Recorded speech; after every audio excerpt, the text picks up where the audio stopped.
Well, the confidence actually was strengthened last year. Now, last year was was a terrible year for everything crypto.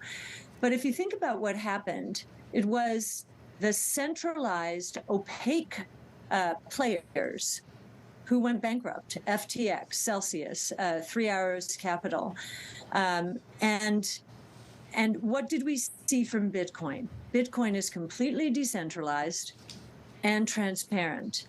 It started because of 0809, the lack of transparency in the traditional financial services ecosystem. ARK Invest founder and chief executive Cathie Wood recently discussed the urgent need for a perfect monetary system like Bitcoin. In a Bloomberg interview published on Friday, the popular business executive and hedge fund manager discussed her outlook for the United States economy in the wake of what looks like an early pivot from the Federal Reserve. Wood believes that Fed Chair Jerome Powell and other key officials, including Treasury Secretary Janet Yellen, now realize how much damage the Federal Reserve did to the economy with its aggressive interest rate hike in 2022. Wood added that recent statements from Yellen and Summers show that they know that the U.S. economy is heading a completely different path from what they have been predicting since 2021. According to the ARK Invest founder, policymakers are starting to realize that inflation is not the problem but something that could be far more grave for the U.S. economy if urgent steps are not taken. During her interview, Wood also discussed the performance of ARK's exchange-traded fund and why the team is still so focused on disruptive innovations despite the events of the past year. Most importantly, Wood discussed her views on Bitcoin. In a previous interview with CNBC and in her Big Ideas 2023 report, Wood had predicted that the leading crypto asset would be exchanging hands at $1 million per coin in 2023. This feat she attributed to the asset's core fundamentals, especially its 21 million capped supply. In her Bloomberg interview, she also explained just how important the leading crypto asset is to the economies of many countries around the world. Before we listen to Cathie Wood, please take a little time to like this video, subscribe to the channel, and turn on post notifications for more videos like this. Also, ensure you drop your comments and observations about Wood's interview in the comments section below. Thanks and enjoy the video. No, if anything, I saw an exaggerated reaction last year to fears that inflation and interest rates were embedded in the system like they were in the 70s. And we just didn't believe that at all. In fact, we were seeing a lot of early signs of inflation coming down, actual deflation surfacing.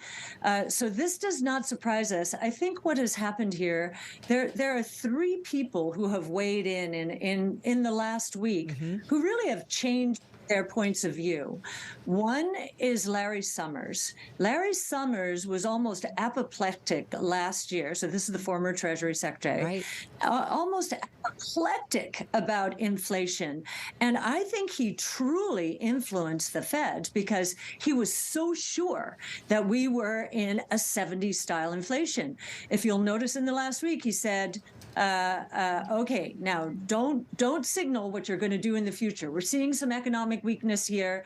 And I think the other thing he was saying, not explicitly, was, hey, some prices are coming down that I didn't expect to come down. You know, the oil price is roughly half of where it was last March. So that's the first person. The second person was Treasury Secretary Janet Yellen. And remember, I think the market last year got really upset when she changed her mind on transitory. And I think that fed Chairman Powell as well, and turned him into an even more hawkish mode, along with the rest of the board members. She this week said that now that inflation is coming down, we're probably going to be looking at the bigger risk being kind of mired in low inflation, low growth. That was a big change. And it effectively says, wow, maybe it was transitory after all. It was just a little longer than we expected. Who knew supply chain problems would last 2 to 3 years? Who knew Russia would invade Ukraine? And then the third thing that happened, this was really important, I think, in the Q&A, Chairman Powell himself said, I agree with Lyle Brainerd. We do not believe we're in the middle of a wage price spiral. And that's another code phrase for the 70s style inflation. So I think that is what the market's responding to. We see the deflation in the pipeline because commodity prices, which are at the top of the funnel, have been coming down on balance. Now, we're seeing right now some interruptions in that as China moves away from its zero COVID policy. But I think the fake out here is China has been building inventories, particularly of energy. It's been getting Russia's energy for a 40% discount to what the rest of us are paying. So why wouldn't it build inventories? So I think that fear is probably going to be, or has been, a little overblown in terms of ramifications for inflation. And I also don't think China's taking off. But anyway, we have the funnel. We had at holiday time massive discounting. And even though we had massive discounting in the fourth quarter, inventory accumulation accelerated. That was the biggest surprise to me. Wait a minute, final sales were that punk, that inventories built, even though retailers and others were trying to clear the shelves with these massive discounts.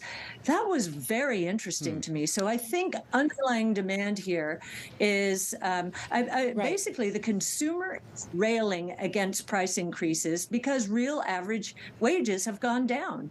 And the consumer is going to win this battle. One of the qualities that set Cathie Wood apart from other top investors like Warren Buffett and Charlie Munger is her unwavering focus on disruptive innovation technologies like blockchain, gene editing, artificial intelligence, robotics, and others.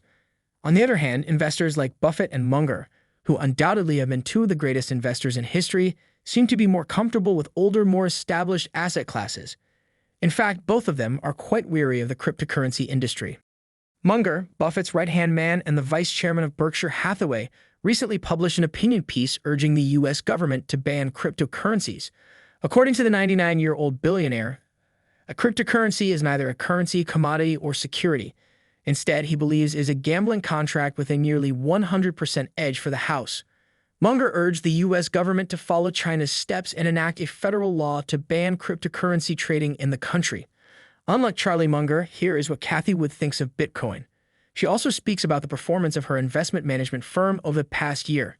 Well, the confidence actually was strengthened last year. Now, last year was a terrible year for everything crypto. But if you think about what happened, it was the centralized, opaque players who went bankrupt: FTX, Celsius, 3 Arrows Capital, and what did we see from Bitcoin? Bitcoin is completely decentralized and transparent.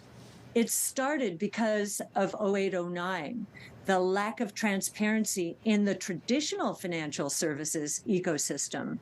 And I remember when we did our research, and Art Laffer, I mentioned him the first time he was on your show. Yep. He took us through what Bitcoin meant to him, and it was, wow, Art. This is a rules-based monetary, it's a rules-based digital monetary system, and it's global, and there's no human intervention. It's very disciplined. It's mathematically metered to top out at 21 million units.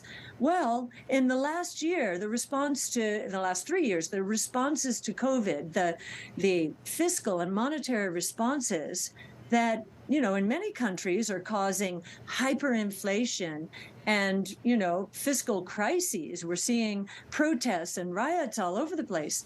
Well, where do these people go for an insurance policy against an implosion in their purchasing power and wealth?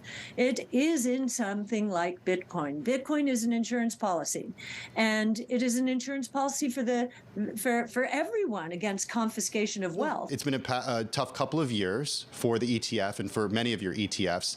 How do you win them back? Well, actually, I don't think we lost many investors. I think the shock to most people is how well we held our assets. Our underperformance started in February of 21 when people were starting to get vaccinated, going back to work, and these fears of inflation started to surface. So since February of 21, we have seen a massive down round in our innovation strategies. And in 21, we had very significant inflows, most of which we kept. I think the net was 17 billion that year. Last year, again, a horrific year. I think for the year, our flagship was, so ARKK, was inflows, more than $1.5 billion. And I think that shocked a lot of people. What we saw was averaging down. Many of our loyal shareholders did average down. And I think one of the reasons they did is we were out there every step of the way, giving away our research, reassuring our clients that actually innovation solves problems.